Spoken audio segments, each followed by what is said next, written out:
প্রথম ম্যাচে হারার পর এবার জয়ের দৃঢ়পণ করেই মাঠে নেমেছে বাংলাদেশ হাই পারফরম্যান্স দল। আর সঙ্গে ফিরেছে অধিনায়ক মাহমুদুল হাসান জয়। প্রথমে ব্যাটিংয়েও বাংলাদেশ, ওপেনিংয়ে সাদমান আর পারভেজ হোসেন ইমন। জাতীয় দলের হয়ে টেস্ট খেলা সাদমান পারলেন না প্রথম ইনিংসে, আউট হলেন মাত্র 4 করেই। তবে অন্য প্রান্তে ইমন ঠিকই নিজের জাত চিনিয়েছে, কিন্তু ইনিংস বড় করতে পারেননি। 4-4-এ করেন 30 রান। অধিনায়ক মাহমুদুল হাসান জয়ের ব্যাট থেকে আসে ইনিংস সর্বোচ্চ 69 রান। আইচমুল্লাও করেন 55, মারেন 7টা 4। তাছাড়া মাহিদুল হাসান অঙ্কন 31 আর রেজাউর রহমান রাজা করেন 28 রান। সব মিলিয়ে 258 রানে all out Bangladesh high performance দল। জবাবে বাংলাদেশি বোলারদের বোলিং তোপে বেশি দূর আগাতে পারেনি পাকিস্তান শাহিনস। হাবিবুল্লাহ 18, ওমর আমিন 25, তাহির 30 আর কামরান করেন 48 রান।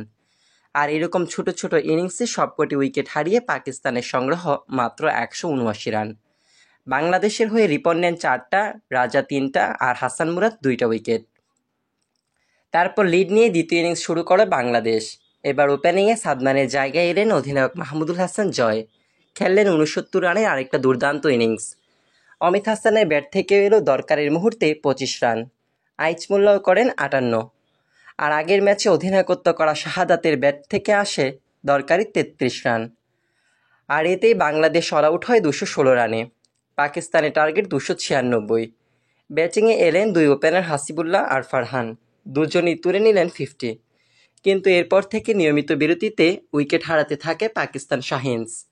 মাঝখানে তাহির 43, ইউসুফ 45, মোহাম্মদ আলী 21 আর শাহজাদ 28 করলেও জয়ের রেসে দলকে রাখতে পারেননি তারা। বাংলাদেশ অধিনায়ক বল হাতে মাত্র 13 ওভারে 21 রান দিয়ে নেন 5টা উইকেট।